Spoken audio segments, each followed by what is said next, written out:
என்ன இது ஒரு கண்டட்டும் கிடைக்கல போஸ்ட் பண்ண. காரக்குடி மாமா. மாமாவா? தம்பி தற்கொலை மாதிரி பேசக்கூடாது. சாரிண்ணே, உங்களை வெளில அப்படிதானே கூப்பிடுறாங்க மற்ற பேரோட. அதான் அண்ணே, அதை விடுங்கண்ணே, ஒரு சூப்பர் நியூஸோட வந்திருக்கேன். அந்த நியூஸ் அப்படின்னா தீப்ஸ் வாய்ஸ் பிச்சுக்கு போவோம். அப்படின்னா நியூஸ் அண்ணே, ஒரு பெரிய கட்சியோட பிரமுகர் 2 வயசு குழந்தைய கற்பழிச்சு கொண்டு இருக்கானே, இதை போடுவோம்ண்ணே. அப்ப தம்பி, இந்த பெரிய இடத்து சமாச்சாரம் நமக்கு வேணாம்ப்பா, அப்புறம் அண்ணன் கோச்சுக்குவாரு. நீ வேற ஏதாவது நியூஸ் வச்சிருந்தா சொல்லு. அஞ்சு குழந்தை வேணாங்கிறல்ல.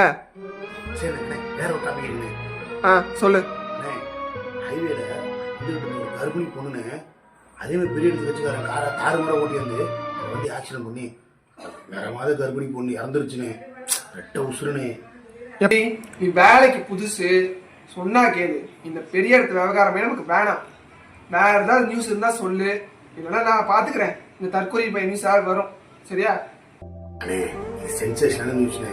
இதெல்லாம் பெரும்பாலும் வெளியில வரல. நீங்க அப்படின்னு நிறைய பேருக்கு ரீச் ஆகும்ண்ணே. இந்த கண்டன் நம்ம போடுவோம்ண்ணே. சொன்னா புரியாது, அமைதியா.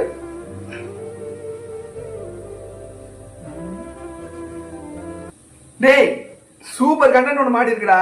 என்ன கண்டென்ட்? இந்த தற்கொலை இருக்கால, அவன் பின்னாடியே தற்கொலை கூட்டம் ஒண்ணு போகுமே, ஜாம்பி மாதிரி. அதுங்கெல்லாம் ஒண்ணுக்கு ஒண்ணு மோதி கை ஒண்ணு கால் ஒண்ணு போய் கலக்குதுங்க.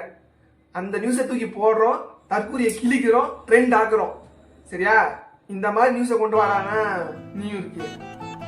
இதெல்லாம் அவரே பல டைம் சொல்லிட்டாரு, பின்னாடி வராதீங்க, கூட்ட நெரிசல் ஆகாதீங்கன்னு. ஏதோ அந்த பசங்க சின்ன பையனுங்கண்ணே, அவர் மேட்டருக்கு பாச வந்து கூட்டமா போறானுங்க. இதெல்லாம் பேசுற டாபிக் அண்ணே, பேச 1000 டாபிக் இருக்குண்ணே. இதெல்லாம் வர்த்தே இல்லண்ணே, அந்த கண்டென்ட் பேசலானே. நீயும் தற்கொலை மாதிரி பேசக்கூடாது.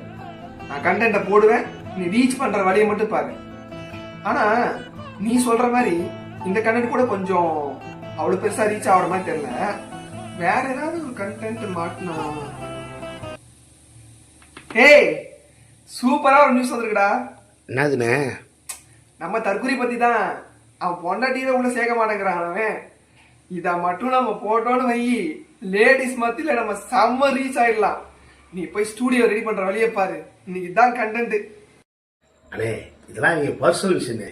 பேச ஒருத்தான கண்டென்ட் எவ்வளவு இருக்கு, அதை பேசுவோம். இல்ல நீங்க இதான் போடுவீங்கன்னா நீங்க போடுங்க, நம்ம ஸ்டுடியோ ரெடி பண்றேன். போட, எந்த கண்டென்ட் போட்டோன்னு எனக்கு தெரியும். இன்னைக்கு எப்படி ரீச் ஆகணும் மட்டும் பாரு.